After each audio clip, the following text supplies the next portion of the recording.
안녕하세요. 복음생각입니다. 복음회의의 제8강 복음에 합당한 삶 네 번째 시간입니다. 8강 내용 잠깐 복습해보면요. 맨 처음에 복음의 요약을 쭉 했었고요. 그 다음에 개인에게 임하는 하나님의 통치는 뭐냐? 성령 충만이다. 이렇게 얘기를 했죠. 그 다음에 이제 주기도문을 좀 살펴봤는데요. 맨 처음에 주기도는 아빠라는 말로 시작한다. 라는 걸 봤고요. 그 다음에 이제 이름이 거룩히 여김을 받으시오며 요건데 하나님의 이름이 하나님만의 이름일 때는 거룩한 게 당연하지만 그 이름을 우리에게 주셨기 때문에 우리가 어떻게 하느냐에 따라서 그 이름이 거룩히 여김을 받을 수도 있고 모독을 받을 수도 있다 이런 얘기를 했습니다. 그 다음에 나라가 임하시오며 주기도를 할 때마다 우리는 하나님의 통치가 임하도록 기도를 해왔던 것이죠. 자, 이제 오늘은 그 다음 내용을 볼 건데요. 누가복음을 보면 우리에게 날마다 일용할 양식을 주시옵고, 마태복음에서는 오늘 우리에게 일용할 양식을 주시옵고, 그래서 날마다와 오늘이 다릅니다만 우리에게 일용할 양식을 주시옵고는 동일합니다. 그래서 일용할 양식을 주시옵고 이런 말씀인데 밥 주세요 뭐 이런 얘기죠. 그런데 이게 실제로 좀 깊이 생각해 보면 생각보다 깊은 내용이 있습니다. 우리가 주목할 부분은 뭐냐면 왜 일용할 양식을 구하느냐라는 거죠. 왜 하루치의 양식을 구하느냐라는 겁니다. 일용할 양식이라는 개념에 가장 가까운 내용이 성경에 뭐가 있을까 찾아봤을 때 출애굽기 16장에 관련된 내용이 나오는 걸 발견했습니다. 출애굽기 16장 4절 5절 보겠습니다. 그때 여호와께서 모세에게 이르시되 보라 내가 너희를 위하여 하늘에서 양식을 비같이 내리리니 백성이 나가서 일용할 것을 날마다 거둘 것이라. 이같이 하여 그들이 내 율법을 준행하나 아니하나 내가 시험하리라. 여섯째 날에는 그들이 그 거둔 것을 준비할지니 날마다 거두던 것에 갑절이 되리라. 하늘에서 양식을 비같이 내리리니 백성이 나가서 일용할 것을 날마다 거둘 것이라. 일용할 양식이죠. 이게 뭡니까? 만나죠. 이제 만나에 대해서 조금 자세히 살펴보면 16장 14절부터 살펴보면요.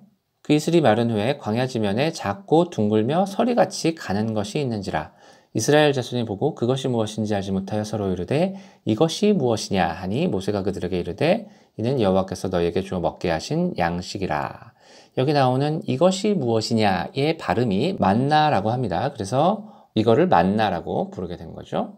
계속 읽겠습니다. 여호와께서 이같이 명령하시기를 너희 각 사람은 먹을 만큼만 이것을 거둘지니 곧 너희 사람 수요대로 한 사람의 한 오멜씩 거두되 각 사람이 그의 장막에 있는 자들을 위하여 거둘지니라 하셨느니라.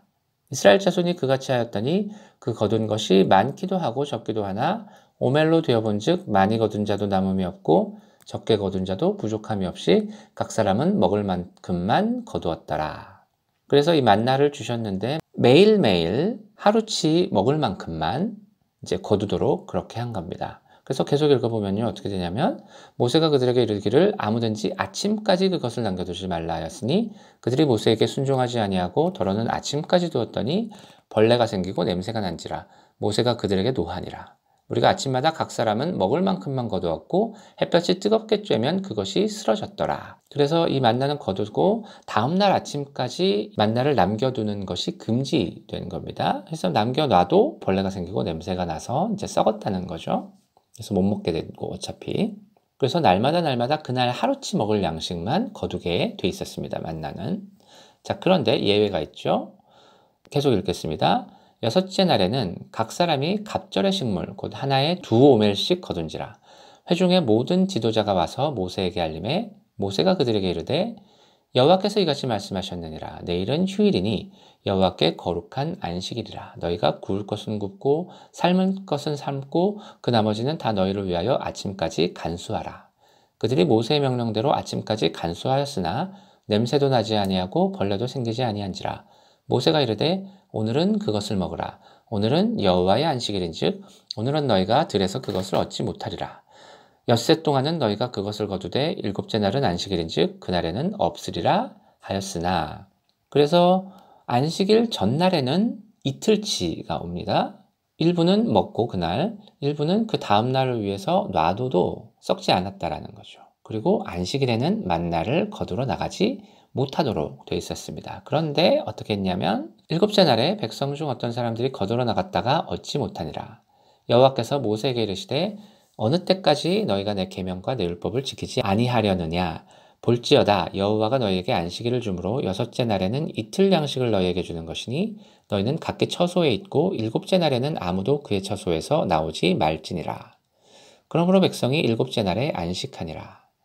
이스라엘 족속이 그 이름을 만나라 하였으며 가시 같고 희고 맛은 꿀 섞은 과자 같았더라. 이렇게 되는 겁니다. 여기서 하나님께서 만나를 주시면서 하루치만 거두도록 하셨다는 거죠. 그리고 그거를 다음 날까지 남겨두는 게 금지되어 있고요. 다만 안식일에는 그 전날에 이틀치를 주시고 안식일까지 남겨두는 게 허용되고 대신에 안식일에는 만나를 거두러 나가는 게 금지된다는 거죠. 자, 이게 무슨 뜻이겠습니까? 왜 다음 날까지 남겨두면 안 되죠? 자, 이렇게 질문해 보죠. 만일 하나님께서 나에게 10년 동안 쓰기에 충분한 재물을 주셨다. 그러면 제가 어떻게 살까요? 하나님을 의지하면서 살까요? 아니면 쌓여있는 재물을 의지하면서 살까요? 그러니까 백성들이 만나를 많이 거두면 내가 만날 이만큼 거뒀으니까 이거를 며칠 동안 심지어 몇 년 동안 먹을 양식이 있다. 그러면 날마다 하나님을 의지하면서 하나님께서 만나를 주실 것을 바라면서 나가는 것을 하지 않게 되겠죠. 하나님을 의지하면서 살지 않게 된다는 거죠. 그러니까 우리가 하루치의 양식만을 구하는 것은 하나님 내 모든 필요를 영원히 한 방에 채워주세요 라고 기도하는 대신에 하루의 필요만 채워주십시오. 내가 내일 다시 하나님께 의지하며 하나님께 나아가겠습니다. 라는 얘기죠. 내가 날마다 하나님을 의지하고 살겠습니다. 라는 그런 고백인 거죠. 그래서 안식일에 대해서 잠깐 다시 생각해 보면요. 이 만나 이야기에서 보면 이 안식일은 원래 쉬는 날이잖아요. 노동을 안 해도 되는 날이죠. 그 만나를 거두러 나가지 않아도 되는 날이란 말이죠. 그래서 쉬면 좋잖아요. 근데 사람들이 안식일을 잘 안 지켰어요. 왜 그랬을까요? 만약에 내가 먹고 사는 것이 내가 열심히 일해서 먹고 사는 거라면 안식일에 쉬는 것보다 일하는 게 더 나은 거죠. 그런데 만약에 내가 먹고 사는 것이 하나님의 은혜라면 하나님께서 안식일에 쉬라고 하면 쉬는 게 맞는 겁니다. 무슨 얘기인지 알겠죠? 안식일에 쉬는 것은 내가 이 먹고 사는 것이 내 노력에 의한 것이 아니라 내가 노력하긴 하지만 그것 때문에 먹고 사는 게 아니라 하나님의 은혜로 먹고 사는 것이다 라는 고백인 거죠. 자, 이 쌓인 재물에 관해서 조금 더 살펴보면요. 누가복음 12장 15절에서 21절까지 보겠습니다. 그들에게 이르시되 삼가 모든 탐심을 물리치라.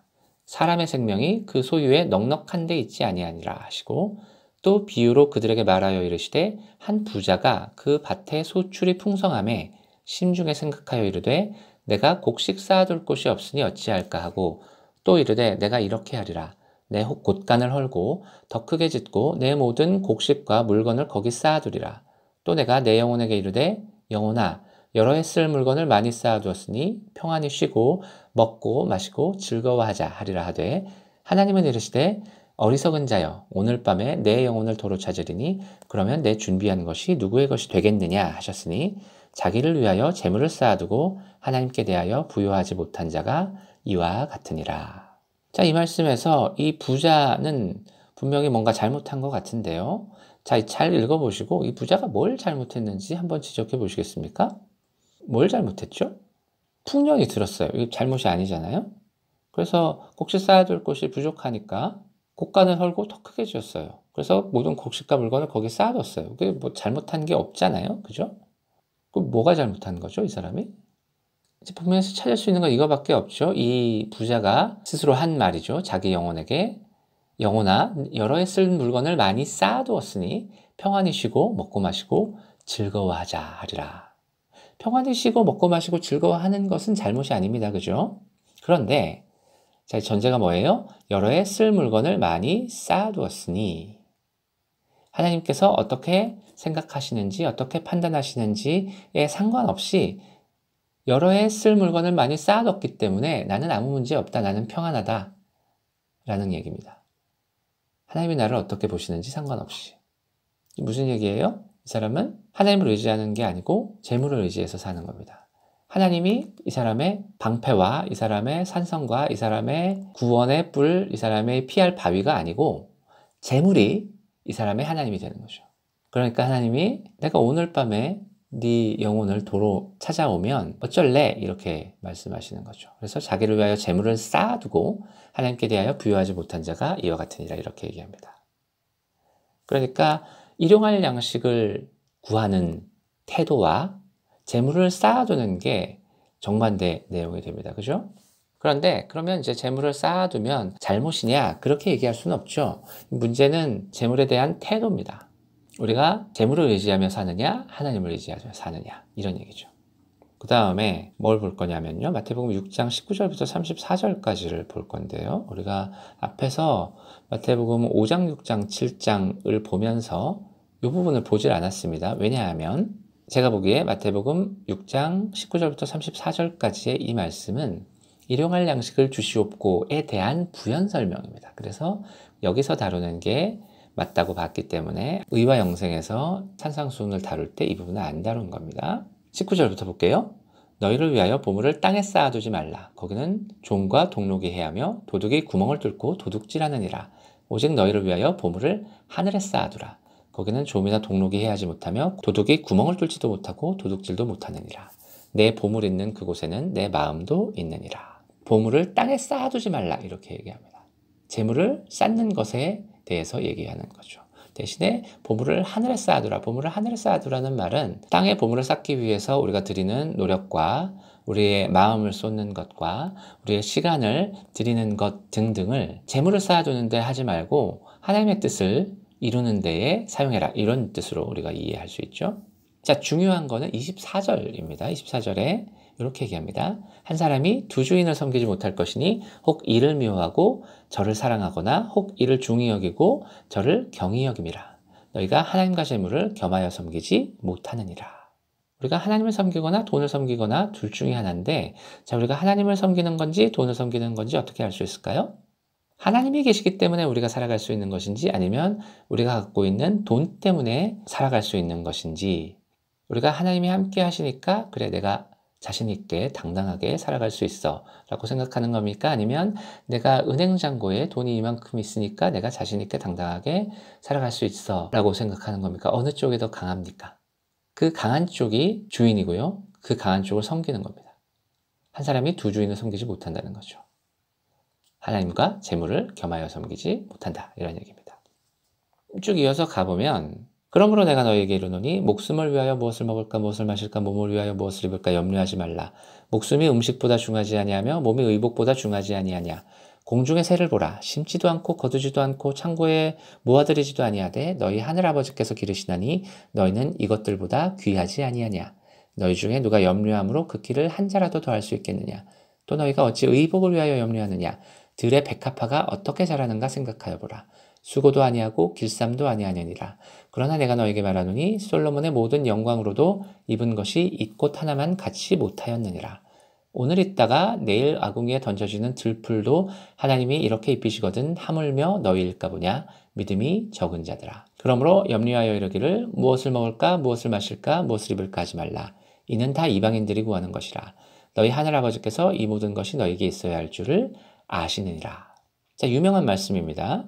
무엇을 먹을까, 무엇을 마실까, 무엇을 입을까 염려하지 말라. 이게 보통 염려하지 말라는 본문으로 이해하는데 내용을 잘 보면요.